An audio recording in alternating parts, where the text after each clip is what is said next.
श्रीमद् भगवद गीता अध्याय 3 कर्मयोग श्लोक 4 न कर्मणामनारम्भात् नैष्कर्म्यं पुरुषो अश्नुते न च सन्न्यस्सनादेव सिद्धिं समधिगच्छति। न तो कोई केवल कर्म से विमुख रहकर कर्म फल से मुक्ति पा सकता है और न केवल शारीरिक संन्यास लेकर ज्ञान में विद्यावस्था प्राप्त कर सकता है। इस श्लोक की प्रथम पंक्ति कर्मयोगी कर्मयोग के अनुयायियों और दूसरी पंक्ति सांख्य योगी ज्ञान योग के अनुयायियों के संबंध में है। प्रथम पंक्ति में श्री कृष्ण कहते हैं कि कार्य के प्रति केवल उदासीन रहने से कार्मिक प्रतिक्रियाओं से मुक्ति की अवस्था प्राप्त नहीं होती।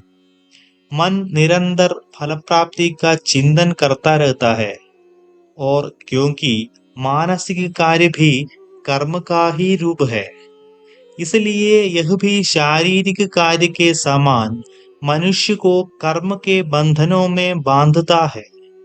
सच्चे कर्मयोगी को कर्म फलों की आसक्ति से रहित होकर जीवन निर्वाह करना आवश्यक सीखना चाहिए।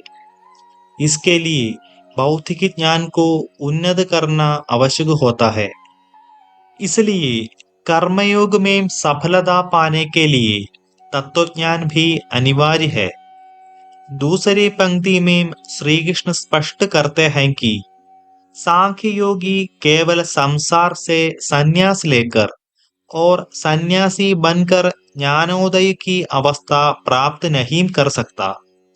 कोई भी मनुष्य इंद्रियों के विषयों के भोगों का परित्याग कर सकता है, किंतु जब तक मन अशुद्ध रहता है तब तक वास्तविक ज्ञान का उदय नहीं होता। मन की प्रवृत्ति पिछले विचारों की पुनरावृत्ति करना है। ऐसी पुनरावृत्ति मन के भीतर एक कड़ी का रूप ले लेती है और साथ में नए विचार भी निर्बाध रूप से समान दिशा में उमड़ते रहते हैं।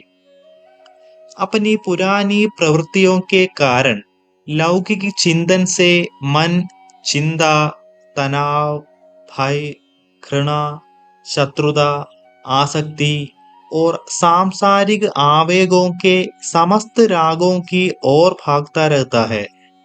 इस प्रकार केवल भौतिक रूप से संसार से संन्यास लेने से अशुद्ध अंधकरण में वास्तविक ज्ञान प्रकट नहीं होगा। यह उपयुक्त कर्म से युक्त होना चाहिए जो मन और बुद्धि को शुद्ध करता है। इस प्रकार से सांख्य योग में भी सफलता के लिए कर्म करना अनिवार्य है। यह कहा जाता है कि तत्वज्ञान के बिना भक्ति भावनात्मक होती है और बिना भक्ति के तत्वज्ञान बुद्धि की कल्पना मात्र है। कर्मयोग और सांख्य योग दोनों के लिए कर्म और ज्ञान अनिवार्य है। यह केवल इनका समानुपात है जो विविध प्रकार से इन दो मार्गों के बीच भेद उत्पन्न करता है। आगे हम विस्तार से चर्चा करेंगे।